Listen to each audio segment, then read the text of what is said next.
Cast, yeah, I didn't want that. I just don't want to cast and have confidential stuff come up.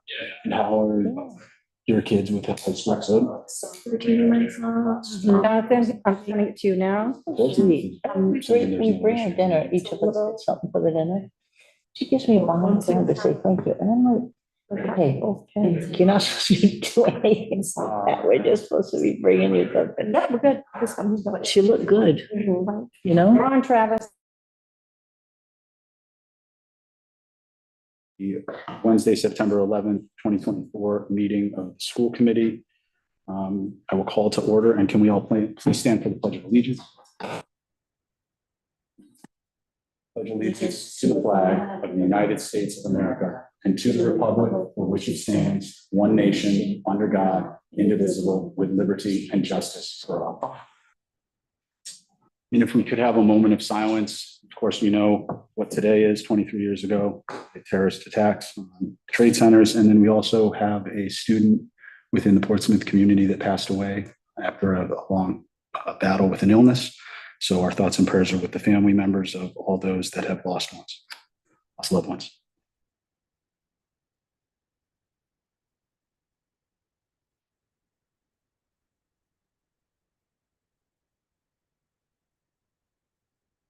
I thank you all. Do I have a motion to enter into executive session, RIGL section 42-46-5A1 and RIGL section 42-46-5A2? So moved.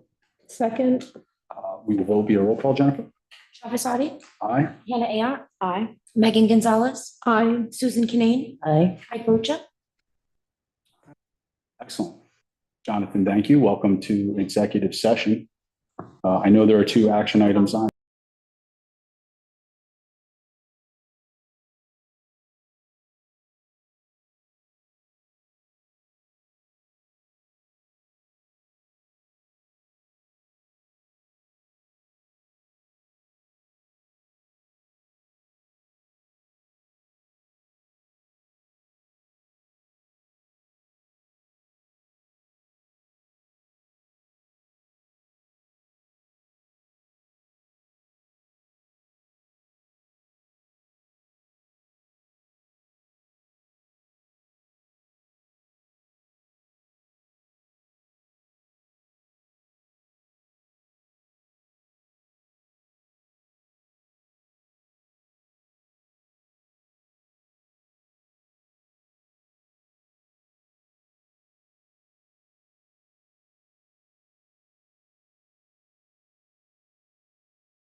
All right, perfect. I'd like to welcome everyone back.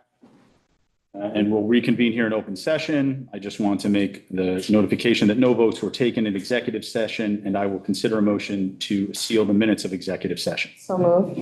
Second. All in favor? Aye. Motion carries. We will seal the minutes.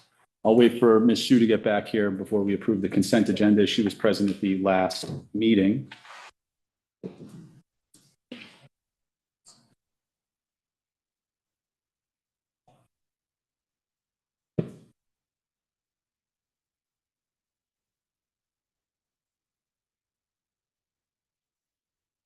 I didn't want to pull it out.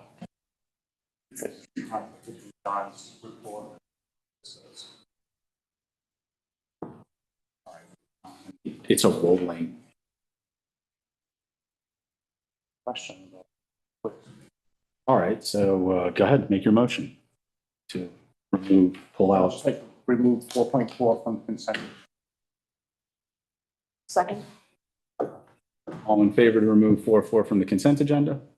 Aye. Motion carries. We've removed item 4.4 from the consent agenda. I will look for a motion to approve consent agenda items 4.1, 4.2, 4.3, and 4.5. Do I have a motion? So moved. Second. All in favor of approving those items in the consent agenda? Aye. Excellent. And we've removed item 4.4. You will bring that back up when do you want to discuss it now, or do you want to just back it with John's presentation? You can do it, John's presentation, just to clarify it, that's all. It's not a Okay. problem. Chair, if I may move to have item 7.2 moved to the top of our agenda tonight. Excellent. Do we have a second? Second. All in favor of moving item 7.2, 2025 District Teacher of the Year, to the top of the order here? Aye. Beautiful. Ms. Lori, I'll turn it over to you. Absolutely. Well, our district teacher of the year is sitting right here, Mr. Lee Torres. He had an eventful late afternoon. He was upstairs engaged in his doctoral program work, and there's a big bang out there in his beautiful Jeep. I'm a Jeep lover for decades, so that hurt me too. It was it, and it was towed away, but not yet. Wasn't told away, not yet. It's still Brayton didn't get here yet? tomorrow morning. Okay. Yeah. Thank Apologies. you for staying, and one of us will give you a ride home, Lee. So Lee Torres is our 2025 District Teacher of the Year. This is the 2025 school year. Starts September 2024 and then ends June 30th, 2025. And that's why we have for the past 2 school years, Mr. Torres has served as the grade 7 and grade 8 social studies teacher, also teaching individual and societies, an international baccalaureate course here at Wilbur and McMahon School. He comes to us with a distinguished military career, retiring as a colonel in the U.S. Army. In addition, he is the ultimate lifelong learner, holding 3 master's degrees, an MED in education from the University of Maryland, an MA in political management from George Washington University, and an MS in international relations from Troy State University. And, as he was doing earlier, he is currently pursuing a doctorate in educational administration at the University of Massachusetts. He was, in his past life, named a senior fellow at the Weathered. Am I saying that correctly? Thank you. Center for International Relations at Harvard University, the largest research center in the social sciences in the world, which selects outstanding practitioners in the area of international affairs, usually military officers, like Colonel. Diplomats and business leaders who spend a year at Harvard conducting research and sharing their insights and expertise with a diverse community of students, faculty, and visiting affiliates. That is one of the most prestigious honors.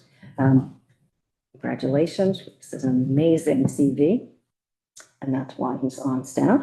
Mr. Torres' strength in the middle school classroom comes from his commitment to shaping his students' overall humanity and their emerging civic lives. He regularly incorporates his experience as a federal government public servant into his civic and government-related units and lessons. Upon his arrival at Wilbur, Mr. Torres established a student council structure, new here, giving our teens voice and choice and opportunities to lead within our school. His classroom is wholly student-centric. I have sat in on it and observed. I can absolutely attest to the fact that I receded into the woodwork and the kids took over. It was amazing. And he embraces an inquiry-based framework where students research how our government operates at the national, state, and local levels. He has, along with the district level consultant, served with Amy Watts as an international baccalaureate middle years program expert, collaborating with our middle school classroom teachers, co-curricular teachers, and specialists. Last year, Mr. Torres hosted a Rhode Island Law Day seminar for eighth grade students with Rhode Island Family Court Judge Janine McGonigal and Little Compton resident attorney Nick Long. Both visitors were impressed with how well our eighth graders could engage in dialogue about how our family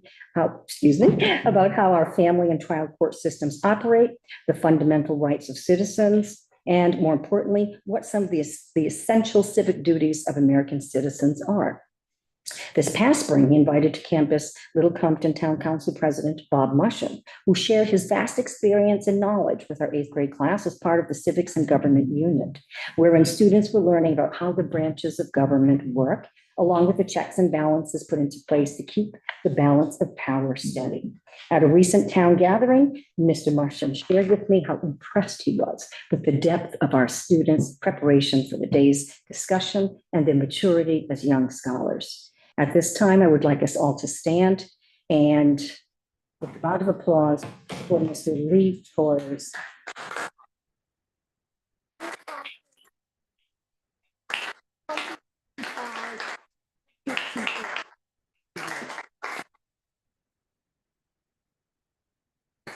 What I said about Lee today, the staff member, is some teachers reach some students, some teachers reach most students.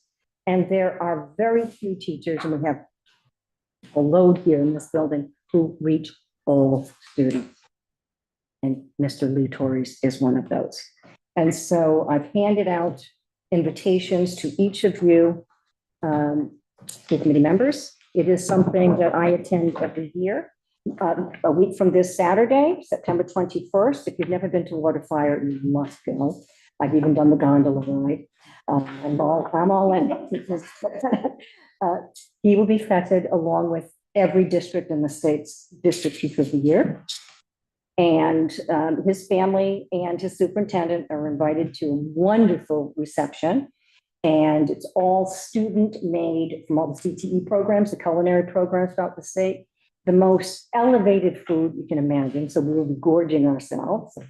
And then you will sign a very thick waiver of liability because you will be carrying fire, a torch, and that is just a sight to behold. And so we'll be pushing something out on Parent Square and also on our social media sites, inviting the whole community. They don't get to have the great snacks, but they get to see the most extraordinary educators gathered in one place, and assorted state and sometimes even national dignitaries will be there as well. So we are so proud. I'm so sorry about your Jeep. One of us could give you a ride home, but, and I do hope you throw your hat in the ring for State Teacher of the Year. Yes. I believe you may be a great candidate, and that would be actuated in the 2026 school year. Our past District Teacher of the Year last year is Jessica Higgins, extraordinary educator. She was one of the top 5 finalists for District Teacher of the Year. And I don't think that's ever happened before. So we're on a roll. Congratulations, Lee.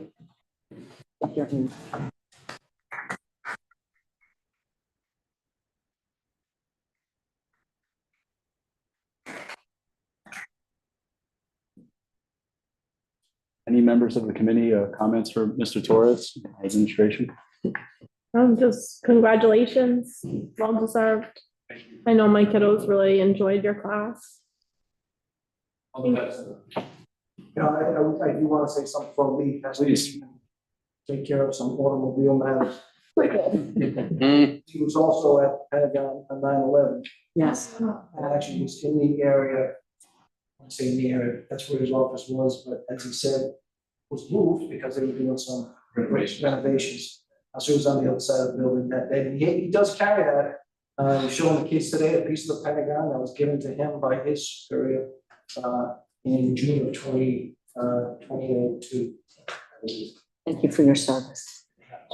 Yeah, go ahead, Michael. So I would like to say thank you, and especially at the graduation, where it was announced on how the impact you had on that particular student kind of resonates itself throughout the community. So for a parent to sit there and be able to write about you on the impact that you did for their particular, I'll say child at that time, it's great for us as a community to have somebody like you. Thank you. Yes. Mr. Torres, I don't know how you found us, but I've talked to the administration offline and I never want to let you go. As Megan and Michael shared, the impact you have walking around graduation, just to hear the students and how they reflect on their time with you is inspiring. Your resume is incredible. And the fact that you're giving your time to our village community, it moves me to, I'll run through walls for you. So thank you from the bottom of our hearts and continue the great work. I know you've just really gotten the ball rolling with the International Baccalaureate program, and that's really going to, and with Amy, absolutely, with Amy, and that's really going to set us apart within the state. And I couldn't be more excited for our kids to go through that program, and then more importantly, come through your classroom and Amy's classroom and really experience what you provide to them. No, thank you so much. Wow, what a man.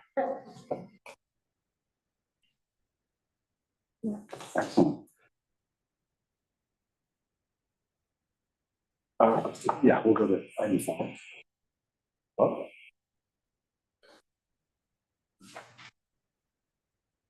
Jack? Thank you for that amendment to the agenda, and thank you for everyone for your kind words for Mr. Torres. We are going to be on item 5, public input. I have one public input here, Ms. Ellen Kinane. Ellen, you will have 3 minutes following you saying your address, and away we go. Okay. My name is Ellen Kinane. Thank you for allowing me to speak. I actually put my name down there thinking that you may have made a vote around Title IX, and there was no vote, there's no action. So I don't have much to say except that I am a big proponent of Title IX and protections for every child in every school, and not in school even. And because of that, I came and was prepared to speak if there was some action by the school committee. So I'll wait to see what happens in future. Good luck. Excellent. Thank you so much. Is there no other public comment this evening? I thank you all. All right, we will pivot back to item 6.1, opening of the school year. Principal McKinney and/or Dr. Mitchell. A second. So September 3rd was our opening day. We had, safe to say, it was actually probably one of the more beautiful days that we've had. And this opening, from a weather standpoint, has been fantastic. The kids, I think, have adjusted extremely well to the start of the school year. Day one, obviously, is a traumatic time period for some of our younger students, our kindergarten students.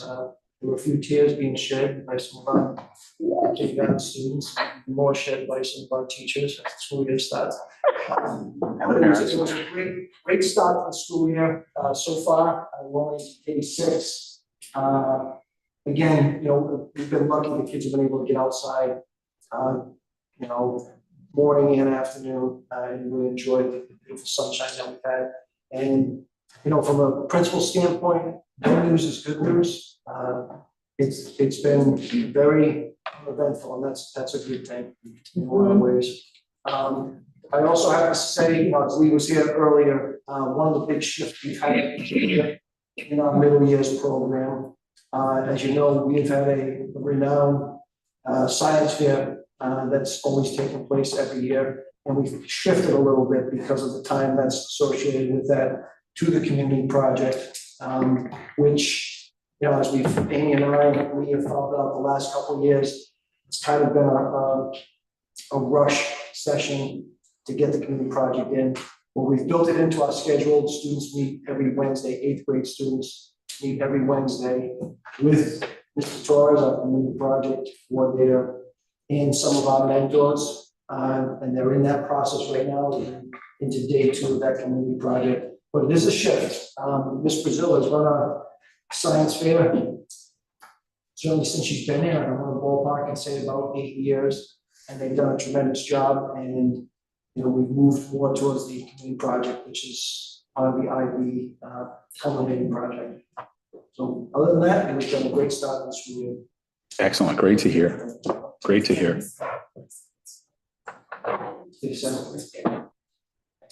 Yeah, we are continuing with the science fair at the 7th grade level. It's a smaller version. Okay. So the 7th grades will have an opportunity. This 8th grade class won't necessarily have that opportunity at science fair, but they're gonna have an opportunity at a community project, which is more high school like. Most high schools do require some sort of culminating senior project. Yes. And our science fair is probably a great stepping stone for us to prepare them for that community project in the 8th grade. Yeah. It's a similar framework. And then also, correct me if I'm wrong, this will be the first year with IB that they have the community project for the entire year. I know our students did, I mean, the mural behind us was put together, and I want to say maybe a 6 or 8 week period.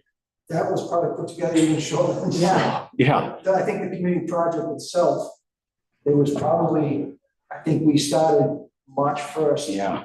And it's, you know, you add those vacations, and the April vacation in particular, it's not a whole lot of time. They head off to DC in the middle of May. We're hoping, you know, we're trying to plan out when the community project presentations will take place. It won't be the last 2 weeks of the school year, which it wasn't the past year. It'll probably be, we're looking at the end of March, possibly the week right after April vacation. Okay. To fit it in between the state testing. Okay. That's the plan right now. I think we're looking at possibly the last week of March, first week of April. Excellent. Principal McKinnon, thank you always. I'm glad to hear that the opening of school was seamless. We'll pivot back over to Lori for her superintendent report. We have done the district teacher of the year, so 7-1 capital projects update. This is mostly focusing on our solar project, which is nearly done. And so Newport Renewables is still expecting to have the majority of the work completed by the middle of next week. The only item that will remain will be the installation of the customer-owned production meter, which Newport Renewables is awaiting a shipment date for. They should receive this within the next few weeks, according to the manufacturer. This week, they have installed the racking system on the upper flat roof and started installing solar modules this afternoon up there. The roofers completed the mechanical attachment installation today. They will be back. That was that change order, you remember? Mhm. They'll be back tomorrow to install a few safety anchors and repair an edge of metal flashing that they damaged accidentally. It's minor. Next week, they'll be completing a punch list of items and starting to demobilize from the roof and the site.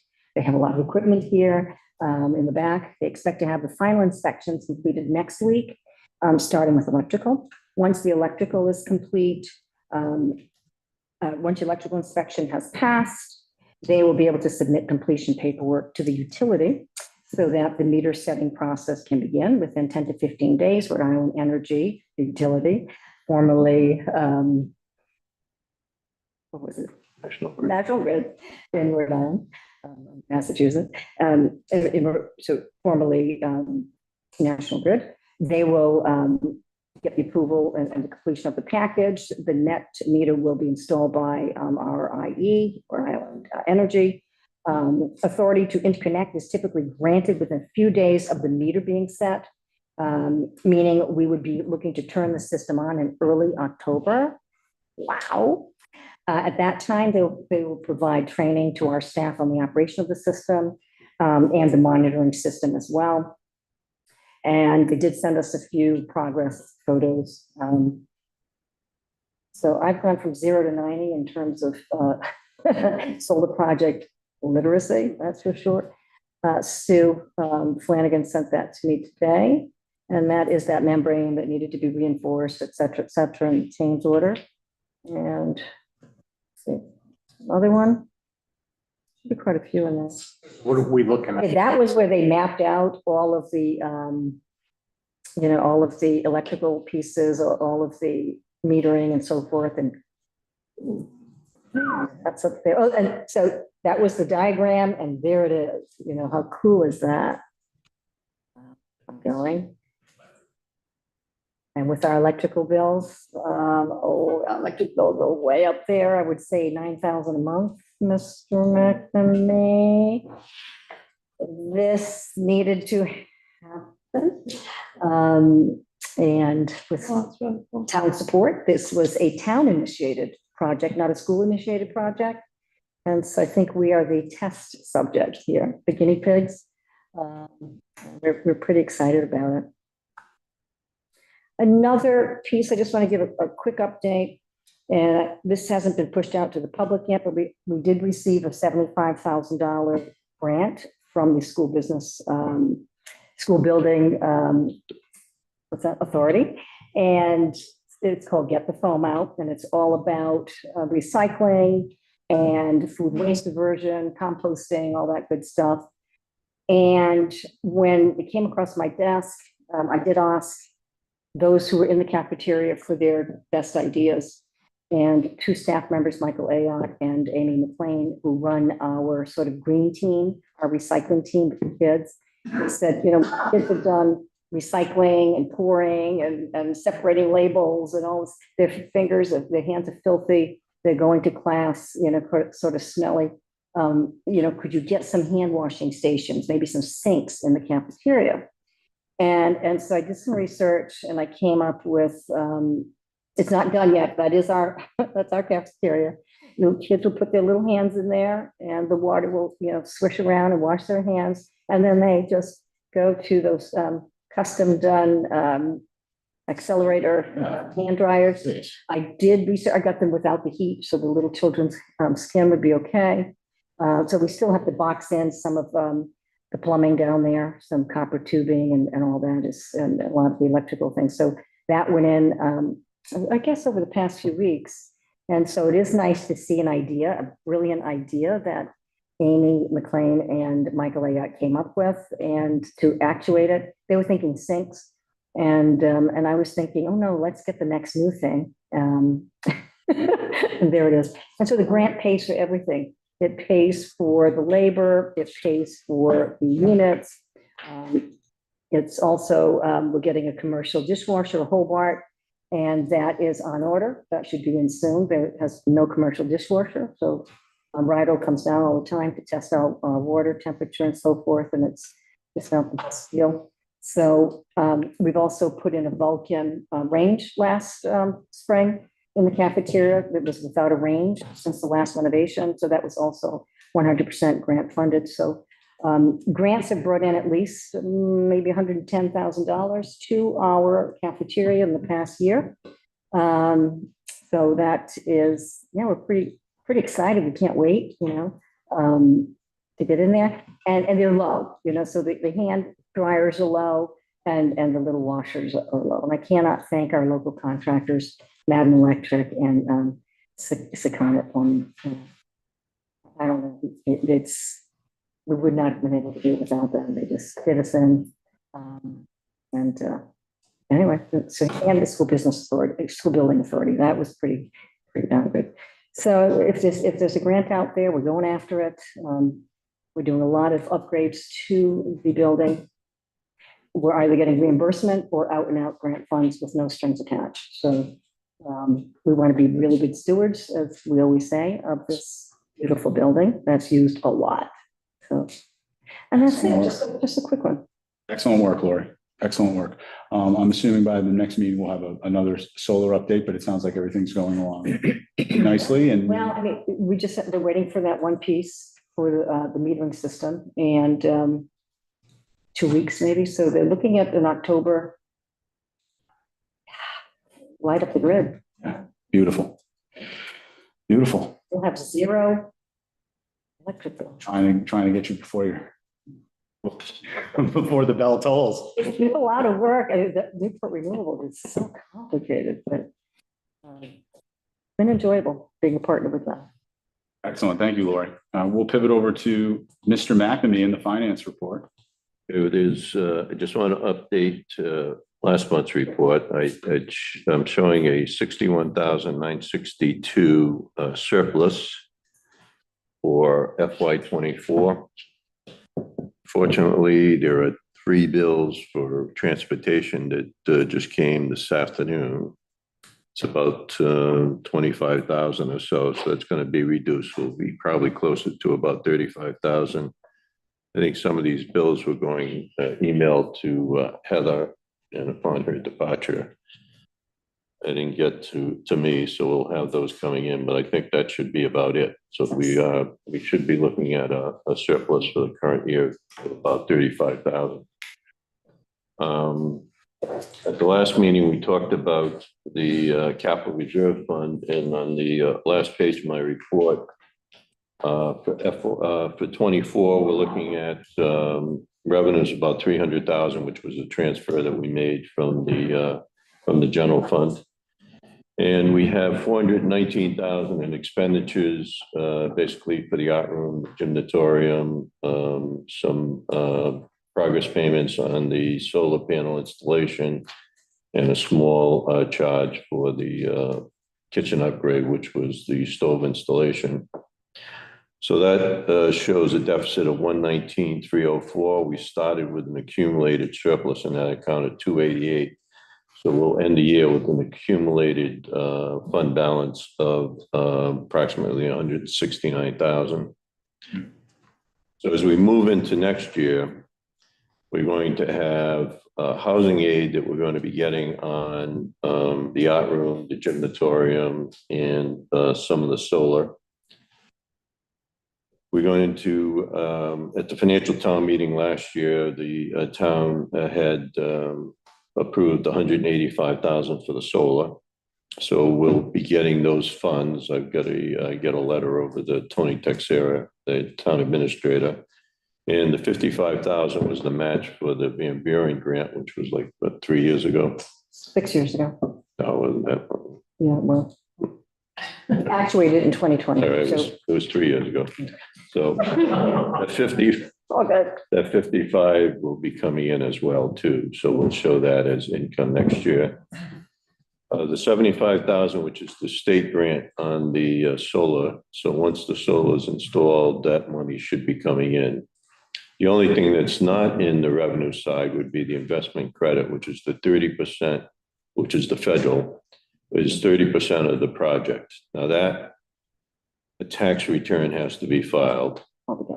So, and that gets filed after the year end. So if the year end is going to be 6/30/25, I'll get that return filed next summer. So we'll wind up seeing that 30%, which should be about 150,000 coming in FY26. I do have the transfers in there, 200,000.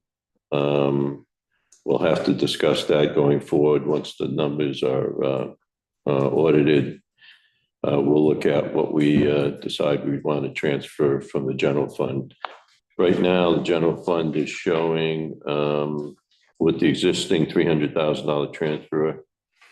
I'm going to reduce that. So we'll be somewhere around 425, 430 as an accumulated surplus. So I think if we're looking to keep at least 200,000 to 300,000 in there, we can see how much we'd like to transfer to the capital fund. We do have on the expense side for 25, we'll have the remaining solar panel installation costs. And I've got a plug number of 450 in there, which would be whether we decide what we're going to spend that money on. We do have HVAC upgrades that we wanted to do over a staged period. So we either 2 or 3 stages. We do have the library media center upgrades. So once those prices come in, we'll take a look at those. So that number is kind of flexible in terms of, how much we spend. So we'll go through that. If we spend the full amount, that would leave us with just barely over $7,000 in accumulated surplus, but we'd still have the 150 coming in the following year. So. Way to, I mean, I know this solar thing was a dance, but we're getting a lot of money back in it. And then Lori applying for those grants, that's money that we don't have to spend or bond the taxpayer with. So very well done in terms of seeking out the opportunities that present to keep the taxpayers pleased and to really keep the educational outcomes moving forward and really on the cutting edge. And kudos to Michael and Amy. It was Amy, correct? Yeah, Amy McLean, Yes. she's our 6th grade. Being very diligent with that grant, and then you from going from 35 to 75. I mean, just continue, like you say, I mean, I know we've had conversations about it, continue to apply for those grants. It's fantastic. It really is a huge help. I mean, it also includes reusable trays Yes. and reusable serviceware, child size. We Right. also received one of the funniest donations ever from a funding source, but I'm very grateful. And that is 300 sporks, stainless steel with a cutting edge. We used to have to use Little cutting edge. So take some pictures and put those on sport media. Yeah. It's like a standard operating procedure. Excellent. I know Michael had a question regarding the enrollment. I know my understanding is that it's a constantly changing entity, and I don't know how, just like you said, I got some bills today. So Michael, go ahead. What was your? Sure. So it's a 2-part question. Last month, we talked about having 32 tuition students. Yes, Are we still there? yes, I believe we are. So John, your report shows that we have 17 tuition students. That was the budget. That was That was last year. That was last year. It says that they're currently enrolled. That's what question. I'm like, Yeah, well, 17 or. I haven't addressed 25 yet. Next month, I'll start putting 25 because we'll have 3 months worth of activity. So that was the projection. was, Correct. Initially, so last year we were projected at, I want to say, what is it, 9 in there? It says, and then we had 17. yeah, we had 9 for the budget last year. Yep. Okay, so we exceeded that, and then this year we're budgeted for. So this year will be 32. Some of those are going to be at the lower rate because they're pre-K. Right. Yeah, we'll see certainly a sizable excess over budget based on the tuitions. Yeah. Excellent. Mr. McNamee, thank you. Moving on to item 9, committee reports. We have the policy subcommittee report. Chair, Oh, go does ahead. that enrollment item need to be voted on? It was We need to approve that as originally- part of the consent agenda. Go ahead. Right, so do you want to? I move to approve item 4.4 enrollment as part of the consent agenda. Second. All in favor of approving item 4.4 of the consent agenda? Aye. Aye. All opposed? Motion carries. Thank you, Michael. Thank you, Hannah. And I will turn it right over to Hannah now for the policy subcommittee report. Thank you. As we all know, this is a super busy time of the school year, so the policy subcommittee has nothing to report at this time, but our work will get underway shortly. Beautiful. Item 9.2, Portsmouth School Committee Liaison Report. That is myself. They had a school committee meeting last night, much like Principal McKinnon reported. There is not too much. It was pretty seamless start at the high school. A couple dates that I do want to share. There's a litany of fall sports that are underway, certainly marching band as well. But 9/26 is the open house for Portsmouth High School. That's 9/26. And then there is a community goals at the Portsmouth Auditorium, and the date on that is October the 8th. And from what the superintendent shared and what Emily shared, if you have a younger student or somebody that is going to be in the Portsmouth community for the next 5 years, the community goals basically lays out what that looks like, what they want to focus on, and how they can work together. I think that parents will be receiving some, she had asked, what does that look like? Is there a questionnaire? If it's just going to be in an auditorium and there's 400 people there, I don't think there's going to be a lot of dialogue. So there will be more information to follow. But if you are invested in the Portsmouth outcomes, 10/8, mark your calendars for that. You will be getting notification. And that's all the report from the Portsmouth High School. Item 9.3, the Wellness Committee Liaison Report, Ms. Sukanane. We'll have our first meeting on the 26th of this month, 3:30. Excellent. And as always, all of our subcommittees are open to public attendance. So when you see those dates, if you are available, feel free to join as you have done tonight. Item 9.4, the Town Recreation Committee Liaison Report, Mr. Michael. I am working on with Recreation Committee to come back and work with our IT department as well as the Little League in reusing some of our equipment from the gymnasium renovation. There were some speakers that were taken down.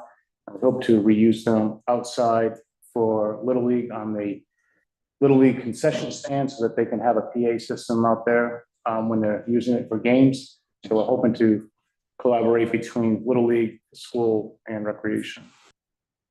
Excellent. Oh, and the next meeting is on 9/23, and we are already booking request dates for 2025 for uses of the facilities. Excellent. Thank you, Michael. Item 10, we will discuss the superintendent goals and we will consider a vote. Does anyone have any questions? I know that the superintendent's goals are a rolling list that you share with us. They are on the website for all the parents and stakeholders in the community to see. My only question would say kudos to the $625,000 grant that not only covers the school, but as you said, our Whole community. yeah, the whole community. That's brand new news. So that's fantastic. Well, here's the fiscal agent right here. We did get word yesterday that the combined Tiverton and Little Compton Prevention Coalitions received a bug-free community grant. It used to be called DARE, if you remember. And that is $125,000 per year over 5 years. So Yeah. the Compton School Department is a direct partner and will serve as the fiscal agent for that federal grant, which will benefit the schools and the entire community of Tiverton, the school and the entire community of Compton. Awesome. Really great. I can't speak to what the DARE program looked like, but the fact that it covers, like you said, our students and all the way to our seniors. Birth to seniors. That's unbelievable. That's really great news. Becca Elwell, definitely. Oh, Yeah. And Brian Goff, absolutely. So John and I met with them a year ago. Well, yeah, about a year ago. And so these things take time and wow, yeah, that's 625,000 over 5 years. All about health and wellness and prevention. excellent. Is there any other discussion or do I have a motion to approve the superintendent goals for 2024-25? A motion that we approve superintendent's goals. 24-25. Do we have a second? All in favor?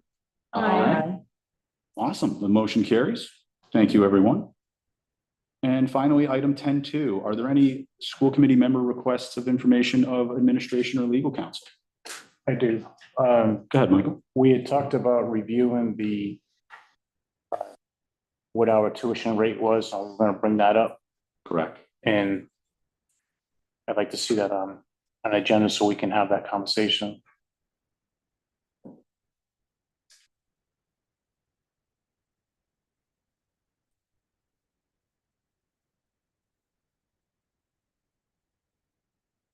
I'm just making a note of it, Michael.